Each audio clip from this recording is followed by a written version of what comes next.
자, 오늘은 러시아 문학의 거장 이반 투르게네프의 세계로 함께 떠나보려고 합니다. 그의 천재성을 이해하는 가장 좋은 방법은요, 바로 그가 빚어낸 인물들, 특히 비극적인 아웃사이더들의 삶을 들여다보는 겁니다. 이야기의 시작은 1899년으로 거슬러 올라갑니다. 당시 비평가였던 에드워드 가넷이 아주 대담한 주장을 했어요. 소설이야말로 시와 더불어 한 시대 최고의 예술 도구라고 말이죠.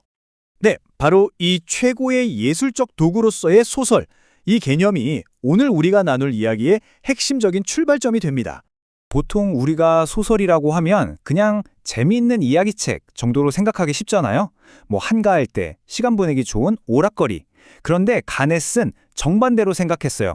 소설은 그 어떤 문학보다도 진지하고 중요하며 인간의 삶을 비추고 비평하는 강력한 도구라고 본 거죠. 그리고 가넷이 보기에 이 예술 형식을 그야말로 정점에 올려놓은 작가가 있었으니 그게 바로 투르게네프였던 겁니다. 그는 투르게네프를 당대 최고의 예술가라고 극찬했죠. 그렇다면 투르게네프의 그 위대한 예술성이란 게 대체 뭘까요? 지금부터 구체적인 인물을 통해 한번 살펴보겠습니다. 첫 번째 인물은 단편 유대인에 등장하는 기르쉘입니다. 이 한마디 정말 강렬하지 않나요? 기르쉘은 바로 이런 인물입니다. 돈이면 뭐든지 된다고 믿는 절박함이 만들어낸 거래 지상주의자. 그의 세계관이 이 대사 하나에 전부 담겨 있죠. 기르쉘의 운명은 정말이지 순식간에 나락으로 떨어집니다. 돈을 벌기 위해 위험한 제안을 했다가 주둔지를 스케치했다는 이유로 스파이로 몰리게 되죠. 살기 위해 돈과 딸까지 팔아넘기려 하지만 결국 냉혹한 군법 앞에 처형당하고 맙니다. 아니 그냥 그림 좀 그렸다고 바로 사형이라니 너무한 거 아니냐고요? 그런데 여기서 우리가 알아야 할 게 당시의 냉혹한 현실입니다. 전시 상황에서 적군에게 넘어갈 수 있는 주둔지 지도는 그 자체로 명백한 스파이 행위의 증거였고 동정이나 변명의 여지는 전혀 없었던 거죠. 그리고 이 비극의 정점에서 그의 딸 사라가 절규하듯 내뱉는 저주가 있습니다. 아버지를 죽음으로 몰고 간 세상에 대한 그녀의 분노와 슬픔이 그야말로 폭발하는 정말 잊을 수 없는 장면입니다. 자, 이렇게 기르쉘의 비극을 살펴봤는데요.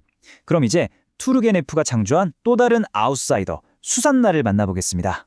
검은 까마귀 떼 속의 하얀 비둘기, 정말 시적인 표현이죠. 화자는 수산나를 처음 봤을 때의 느낌을 이렇게 기억합니다. 이 비유 하나만으로도 그녀가 얼마나 자기 주변과 동떨어져 고립된 존재였는지 단번에 느껴집니다. 수산화는 아주 야만적이고 무례한 의붓아버지 밑에서 자랍니다. 생기 없는 눈, 광택 없는 머리카락. 이런 묘사들을 보면 그녀가 얼마나 깊은 슬픔 속에 갇혀 있는지 알 수 있죠.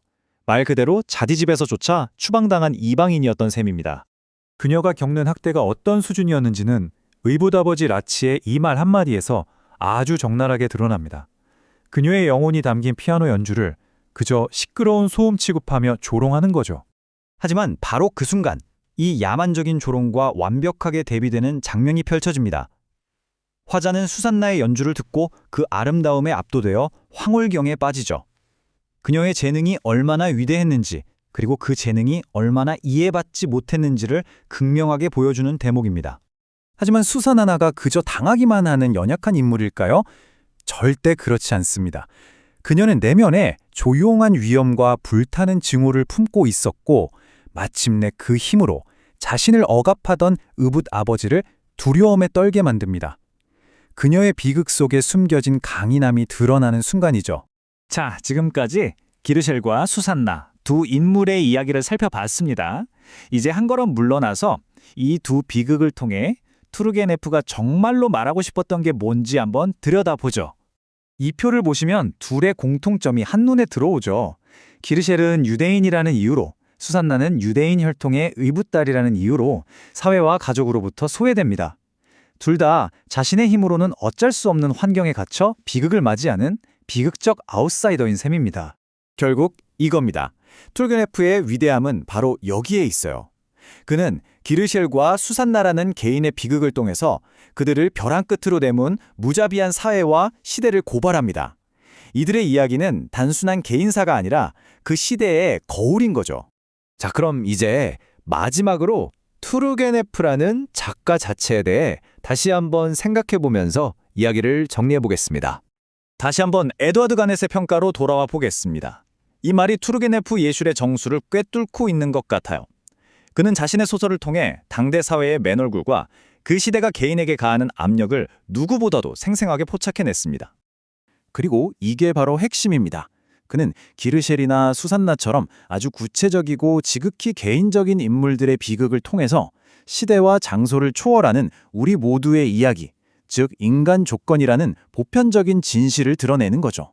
그래서 저는 마지막으로 여러분께 이 질문을 던지고 싶습니다.